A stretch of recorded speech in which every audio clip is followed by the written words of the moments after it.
মদিনার সবচাইতে গরিব সাহাবী। লজ্জাস্থান ঢাকার মতো একটা লুঙ্গি ছিল, এছাড়া আর কিছু ছিল না। শুধু আমাদের লজ্জাস্থান ঢাকার মতো একটা লুঙ্গি আছে, আর কিছু নাই। এরকম কে কে আছেন? হাত তোলেন। কেউ নাই।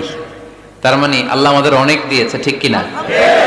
মদিনার সবচেয়ে গরিব সাহাবীর নাম বেলাল রাদিয়াল্লাহু তাআলা আনহু।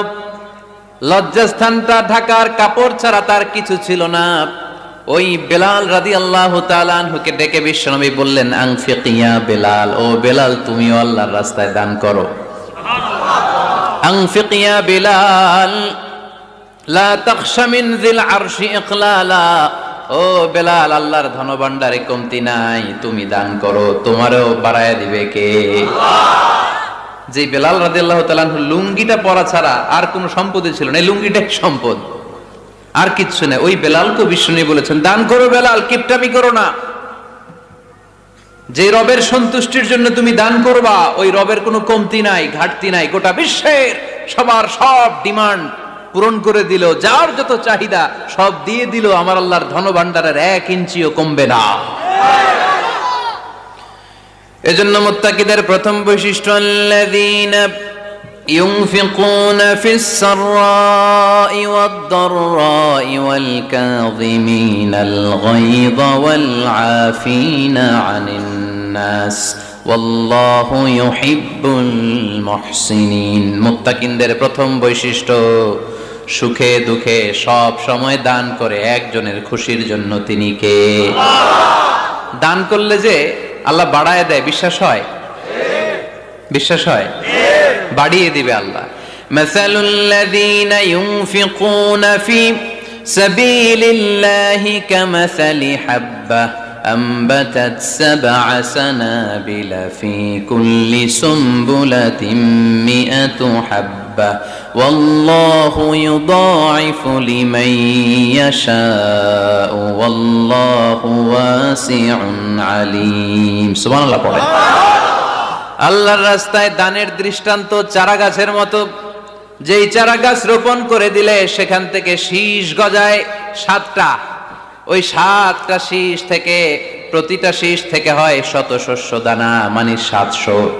আপনি 1 টাকা দান করলে আল্লাহ 7 গুণ, 100 গুণ থেকে 700 গুণ বাড়ায় দিবে। আল্লাহর প্রাচুর্যতার কোনো কমতি নাই, আল্লাহর ভান্ডারে কোনো ঘাটতি নাই। আছে? এজন্য দিতে হবে। কি করতে হবে? দিলে নতুন করে আসে, না দিলে আসে না। বিশ্বাস হয়? অনেকে বিশ্বাস করে না। আল্লাহ বলেন, আনফিক ইবনা আদম উনফিক আলাইক, হে বনি আদম দাও, দিলে আমিও দেব। অনেকে আমরা ধরে রাখি দেখে নতুন কিছু আসে না। আপনার হাতে 5 কেজির একটা বস্তা, তো এটা ধরে রাখলে আরেকটা নিতে পারবেন? এটা ফালাই দিলে না 10 কেজি ধরতে পারবেন? কথা কয় না? 5 কেজির এটা দিয়ে দেন, 20 কেজি আসবে। 20 কেজির ওইটা দিয়ে দেন, 40 কেজি আসবে। আর 5 কেজি ধরে রাখলে নতুন কিছু আসবে। আনফিক ইবনা আদম উনফিক আলাইক, হে বনি আদম দান করো, তুমি দিলে আমি তোমারে দিব। সুবহানাল্লাহ পড়েন। তবে এই দানটা গোপনে হলে ভালো।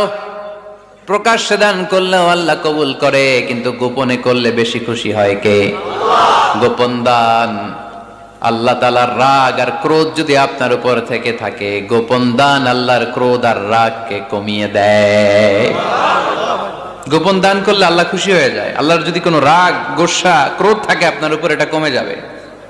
7 শ্রেণীর ব্যক্তিকে আল্লাহ তাআলা আরশের নিচে ছায়া দিবেন কিয়ামতের দিন, যেদিন সে ছায়া ছাড়া আর কোনো ছায়া থাকবে না। এর মধ্যে 1 শ্রেণীর ব্যক্তি, রজুলুন তাসাদ্দাকা বিসাদাকা ফাআখফাহা হাত্তা লা তা'লামু শিমালুহু মা তুনফিকু ইয়ামিনুহু। 1 শ্রেণীর ব্যক্তি, 7 শ্রেণীর মধ্যে 1 শ্রেণীর ব্যক্তি যারা আরশের নিচে ছায়া পাবে, যে ব্যক্তি গোপনে দান করে। কত গোপনে? ডান হাত কি দিছে, বাম হাত টের পায় নাই। তার মানে অনেক গোপনে দান করেছে। এই গোপনে দান করলে খুশি হয় কে?